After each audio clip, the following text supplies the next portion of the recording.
En otros temas, el ex constituyente Renato Garín presenta su nuevo libro llamado El fracaso, que está justo acá al lado mío. Es un texto que aborda lo que fue el proceso constituyente, los hitos más importantes que marcaron a la convención y su vida personal. Y vamos a hablar con él precisamente, que está aquí. Renato Garín, ¿cómo estás? Muy buenos días. Hola, un gusto estar acá. Me leí tu libro. Me encanta esa noticia, Natalia. Sí, ¿cómo ha sido la percepción de la gente con tu libro? ¿Cómo te has sentido también con el lanzamiento? La verdad, bastante bien. La gente que lo ha leído queda bastante conforme con el análisis que se propone. Quizás las expectativas de historias secretas y cosas así no se cumplen en este volumen porque es un trabajo más bien de explicación política. Y también me queda muy conforme con la recepción que ha tenido la crítica literaria. Es un libro que trabaja con ciertos elementos literarios de la historia de Chile, con las novelas más importantes, con cierta mitología que habita en el Valle Central. Y me parece que todos esos elementos confluyen hacia el fracaso que hemos tenido estos últimos meses. ¿Cómo nace la idea de este libro? Porque leyéndolo está súper detallado en algunos momentos, fecha por fecha, día por día, en lo que fue, por ejemplo, la elección de las mesas directivas o la instalación misma, o, por ejemplo, hitos en ciertas comisiones temporales también. Entonces, tengo la sensación de que entraste a la convención ya con la idea del libro, ¿no? O sea, ¿cómo fue ese proceso creativo? ¿Tenías un diario o cómo fue? Sí, la idea comenzó el mismo día de la elección.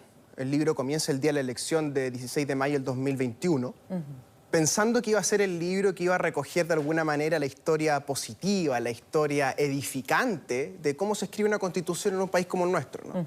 Sin embargo, al poco andar, me voy dando cuenta que estoy en una institución caótica, con ciertos rasgos de anarquía, y me comienzo a dar cuenta, junto a otros constituyentes que van experimentando sensaciones parecidas, que estamos en una especie de reality show, es decir, una experiencia de telerrealidad, donde estamos siendo controlados mediante pantallas todo el día y que estamos participando en una especie de juego interno en búsqueda de ciertos ganadores, ¿no? Y eso creo que desarmó la lógica institucional de la convención muy tempranamente. Es decir, ya la primera semana mi idea fue negativa. Esa nota, los primeros días de la convención, tal como se relatan en el libro que tenemos acá, se nota el malestar que tienes con el proceso constituyente, pero de todas formas, ¿cómo te lo imaginabas? Porque claro, este proceso es una salida, ¿cierto?, al estallido social, en donde también surgen independientes, que era algo que nunca se había visto en un órgano como este, cada uno también con sus ideas, en un momento muy complejo del país. Entonces, ¿cómo te esperabas que iba a ser la convención?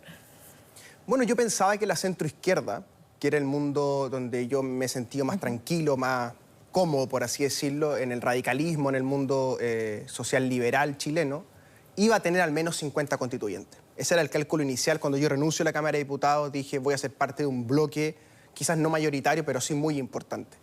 Y nos desayunamos tempranamente con que fuimos muy pocos, fuimos la mitad de eso, fuimos 28, y además el Partido Socialista, que es una cuestión políticamente muy relevante, creo yo, para toda la audiencia de Mega, pensar este asunto, que es que el Partido Socialista compartió alianza con nosotros, con el Partido Radical, con el PPD, con los demás, pero llegado a la convención, tú bien sabes, que dan media vuelta y deciden ser aliados del Frente Amplio, ser amigos de la lista del pueblo, y entonces el centro político queda huérfano en la convención.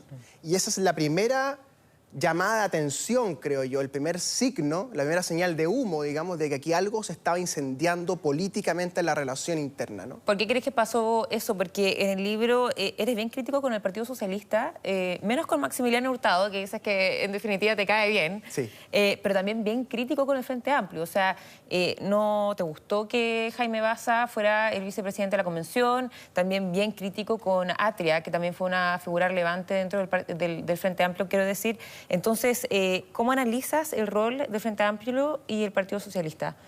Claro, se genera una especie de bisagra política entre el mundo de Elizalde, porque es Álvaro Elizalde quien conduce esta operación, a mi entender, sea explícitamente o tácitamente. Él era el presidente del partido, él forma las listas del Partido Socialista. Cuando el PS decide funcionar hacia la izquierda en la convención, eso coincide temporalmente con la tesis de Elizalde de salirse de la concertación, de salirse de la mayoría. Por ende, aquí hay una cuestión más estructural que los meros constituyentes. Es muy fácil, Natacha, amigos de Mega, culpar a los muchachos de 25 años que están haciendo su primera experiencia política en la convención. ¿Te refieres a los independientes, por ejemplo? O también a algunos constituyentes. O al propio Max Hurtado, ¿verdad? Que es un muchacho que está haciendo su primera experiencia política en la convención. Pedro Muñoz, Valentina Miranda. Etcétera, por ejemplo, ¿no? Aquí, en cambio, hay dirigentes políticos con gran experiencia detrás de estos colectivos que idearon una estrategia que era que el PS con el Frente Amplio fueran la bisagra de la convención casi como un solo colectivo, ¿verdad?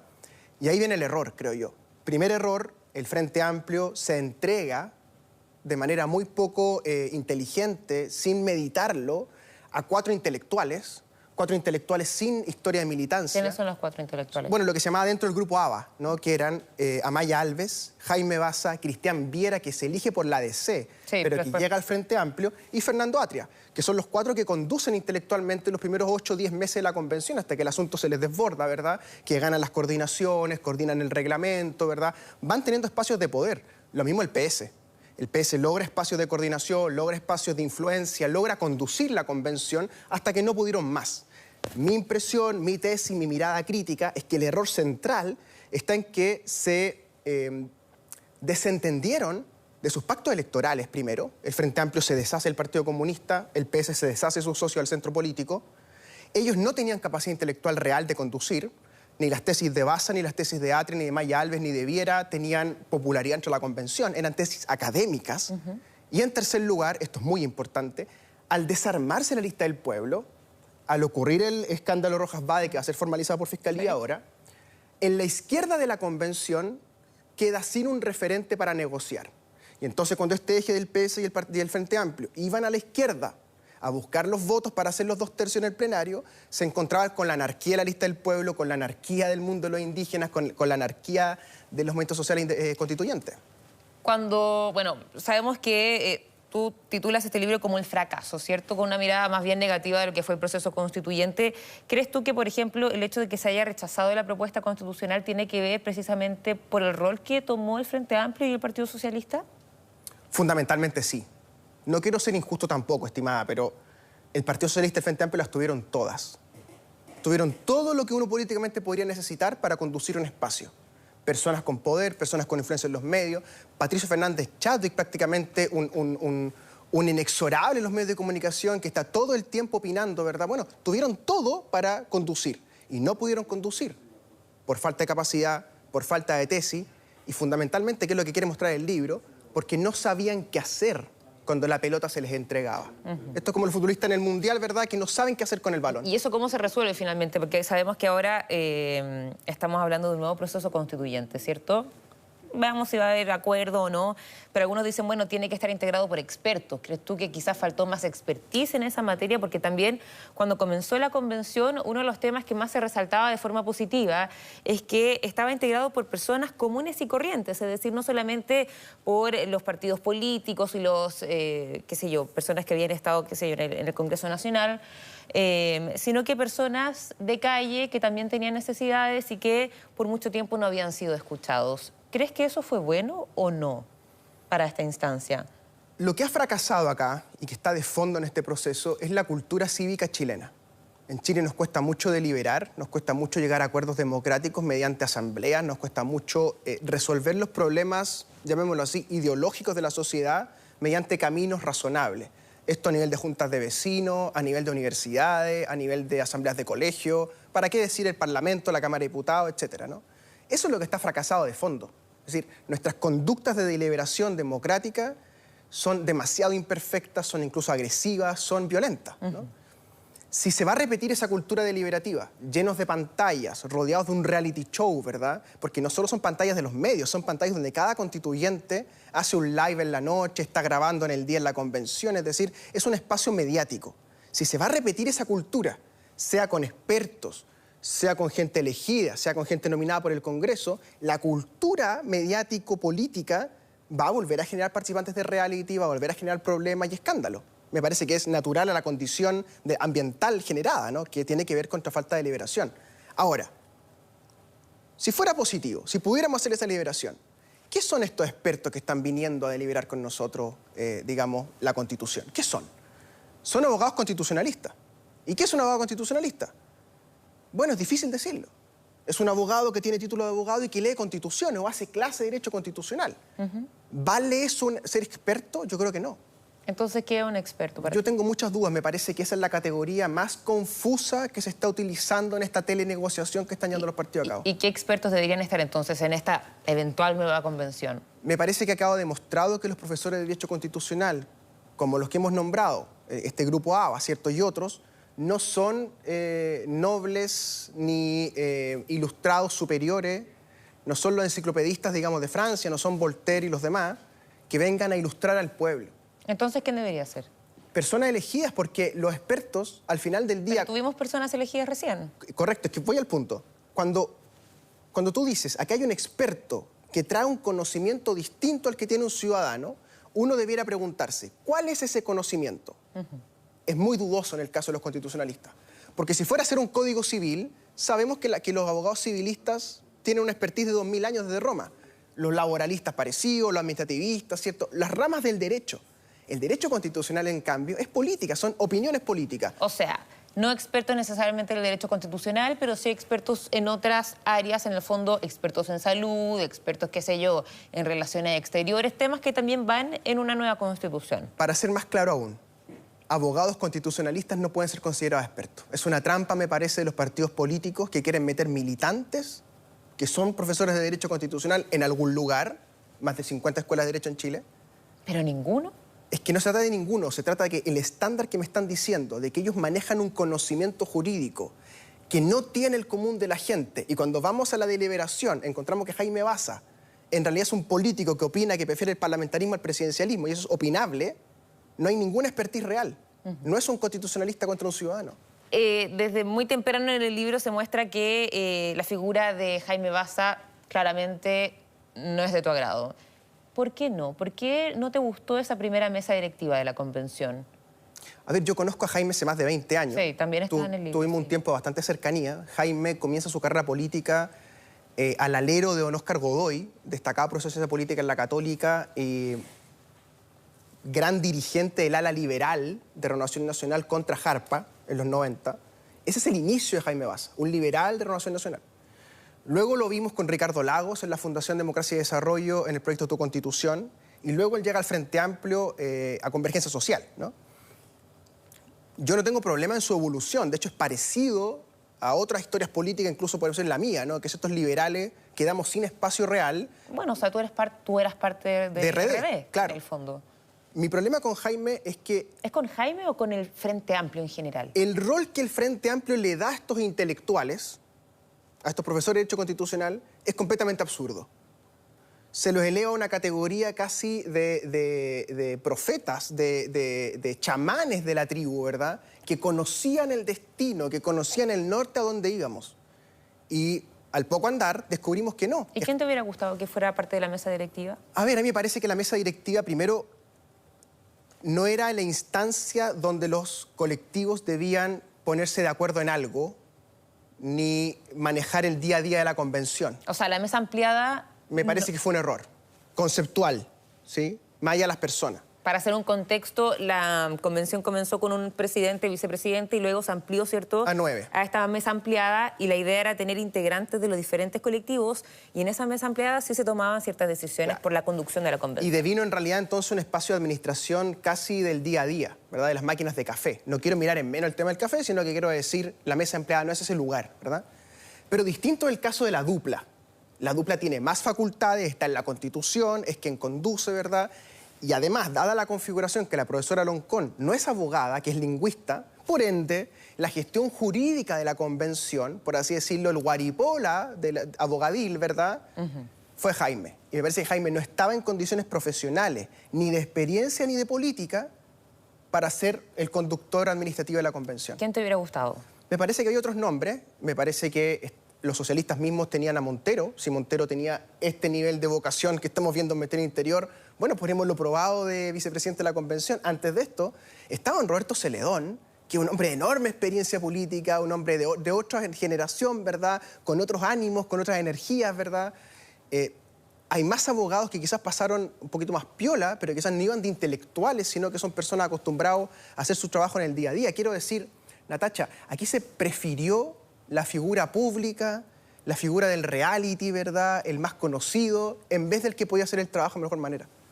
Cuando se nota en este libro que desde el primer momento, las primeras semanas ya no estabas conforme con este proceso, ¿qué hiciste para tratar de cambiar eso? Y esto te lo voy a decir de la forma más respetuosa posible, pero fuiste poco de forma presencial a la convención.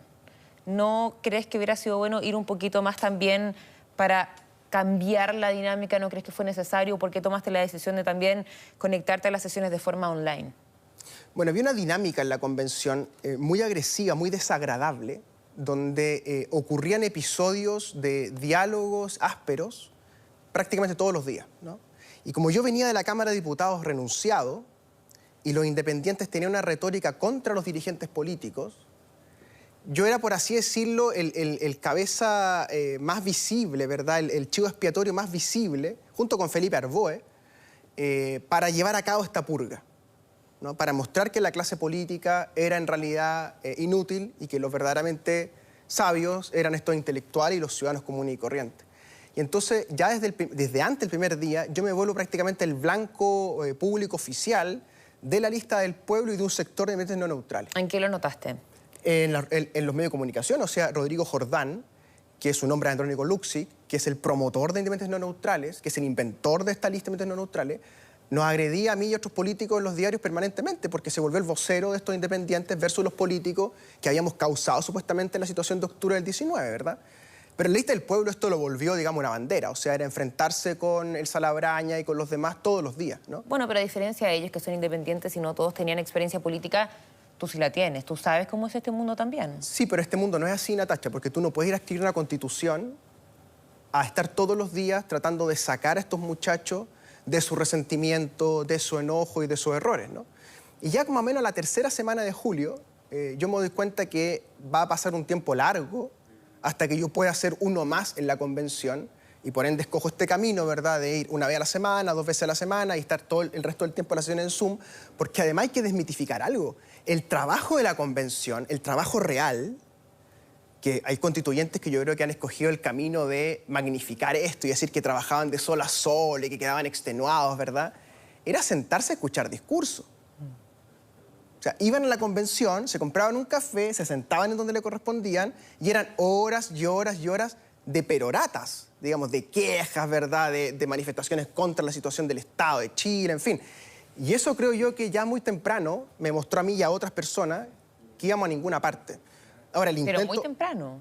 Sí, el intento que hicimos, y que creo que también tuvo consecuencias negativas al final, yo trato de ser lo más sincero posible en el libro, es que tratamos de tomar un lugar en esa mesa ampliada, ¿cierto?, en enero, ¿verdad?, impidiendo que Cristina Dorador fuera presidenta. Con la segunda mesa directiva. Generando esta idea de Quinteros con Domínguez, ¿verdad? Sí. Pensamos que la centroizquierda, que el mundo donde yo estoy, es el mundo del Partido Radical, del PPD, del Partido Liberal, etcétera, de lo que queda la ADC, ¿verdad?, etcétera, íbamos a ser invitados a este espacio, a conversar, ¿no?, de cuál es nuestra mirada, que era negativa, ¿no? Y eso no ocurrió. Entonces, volvimos a qué cosa? A una lucha mediática, donde unos defendían, otros atacaban, y en el medio quedamos quienes queríamos hacer un texto razonable. Y el texto, hasta donde yo pude, logramos meter al presidente de la República más o menos en señal histórica de cómo ha sido en Chile los últimos 280 años. Tema político. Sí. Y el Banco Central, que a mi entender es la institución bisagra de este país, lo hemos visto con la inflación, lo vemos con nuestra moneda, lo vemos con el problema económico, hicimos un Banco Central más o menos razonable en una alianza que fue de la Machi Linconado hasta Manuel José Sandón, en una alianza que la gestioné yo con otras personas. Es decir, hicimos intentos... ¿Te sientes conforme con el trabajo que hiciste en No, la convención? por supuesto que no. También un fracaso personal. Pero lo que voy es que era muy difícil cuando tú quedas sin tu alianza política porque el PS decide girar izquierda, no puedes girar derecha porque la derecha quería desde el comienzo gestionar problemas internos para provocar entonces la crisis política. Nuestro espacio era muy reducido. Ya quedaba demostrado que es muy reducido. Claro, tenemos hartos parlamentarios, tenemos muchos alcaldes, muchos gobernadores, pero culturalmente la centroizquierda en el espacio constituyente quedó reducida a nada. Y ese para mí es el comienzo del fracaso, que hay un mundo político no representado, que creo yo que es mayoría en Chile, que no pudo meter su cuchara como debió en la convención. Y eso explica el rechazo del centro político al Que fue más de lo esperado, además. Y eso explica por qué están surgiendo partidos políticos como amarillos, como demócratas y otros, ¿verdad?, que quieren capitalizar ¿qué cosa? Esto que no hace el Partido Radical, esto que dejó hacer el PS, esto que dejó hacer el PPD, donde está la mayoría de Chile, creo yo. Renato, me gustaría saber cuáles son Hay tanto que analizar del proceso constituyente que se vivió, tantas horas que vimos, lo seguíamos de cerca, día a día. Este libro explica muy bien lo que fue básicamente mes a mes. De hecho, tú tienes capítulos que es noviembre, por ejemplo, y muestra también la complejidad de lo que fue este órgano. Ahora sabemos que se rechazó por una amplia mayoría, mucho más de lo que se esperaba, y ahora viene acuerdos constituyentes para un nuevo proceso. De lo que se recoge acá, del proceso constituyente que viviste tú, ¿cuáles son tus principales conclusiones y qué se debería recoger de esta experiencia para lo que viene? A ver, lo primero es que la convención no fracasó, como han dicho muchos políticos cómodamente, por escándalos, ni por hechos aislados, ni por aquí alguien se duchó mientras votaba. Tampoco fracasó porque los independientes se hayan arrancado con la pelota y la lista del pueblo sea muy caótica y los no neutrales sean incomprensibles, que lo son, pero no es esa la razón del fracaso. La razón del fracaso sustancial es que aquí en la convención se puso en duda la naturaleza jurídica del espacio donde estábamos. Es decir, algunos creían que estamos en una convención plenipotenciaria, que podían ir a sacar presos de las cárceles, ir a las comisarías y exigirle a grito a carabineros que liberaran personas, como si fueran autoridades que pueden hacerlo todo, como una corte del rey, digámoslo así. Y en cambio, hay otros que defendimos que esto era un acuerdo del 15 de noviembre, en un marco muy acotado, con un borde muy claro, y que no podíamos hacer lo que estaba fuera de la Constitución. Lo que mencionas como el octubrismo y el... Y el noviembrismo, eso, ¿cierto? Sí.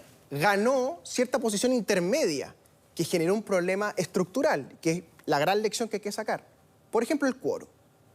Se le dijo al mundo, Chile ha llegado a un acuerdo donde 2/3 van a tener que votar la Constitución en la Convención. Oiga, qué democrático, qué ordenado, qué civilizado. Claro, lo que no le dijimos al mundo es que eso funcionaba en el plenario. Porque en la comisión, donde se cortaba el asunto, era por mayoría simple. Y entonces llegaba luego constituyente, 13 constituyentes a la comisión 5, y hicieron todo el catálogo de medio ambiente, 13 personas, que después fracasó en el plenario. O 13 personas en el sistema político hicieron el famoso triunvirato, que fracasó en el plenario. Por ende, primera lección, el quórum tiene que ser el mismo en el plenario y el mismo en la comisión. Si va a ser 3/5, pero tiene que ser un espejo, porque es muy corta la institución para estar en el gusto de funcionar distinto. ¿Y por qué funcionó distinto? Porque muchachas y muchachos quisieron tensionar la naturaleza interna de la institución, cosa que en la comisión fuera, entre comillas, más fácil aprobar sus normas. Esa es la primera lección. Segunda lección importante, creo yo, muy relevante. Las comisiones, tanto las provisorias, es decir, las primeras que se formaron, como las definitivas, interpretaron de manera bastante laxa y caprichosa su mandato. Por ejemplo, muy grave, un ejemplo grave, la Comisión Provisoria de Derechos Humanos, coordinada por Manuel Arroyo, hizo algo insólito, Natacha. Escuchó testimonios de torturas durante meses. Hasta enero del año 2022 estuvo escuchando testimonios. De hecho, el plenario le autorizó un mandato para que siguiera funcionando. Sí. Yo pregunto, ¿dónde está el mandato constitucional o legal para escuchar testimonios de tortura? Esto no era la Comisión Walech, esto no era la Comisión Rettig.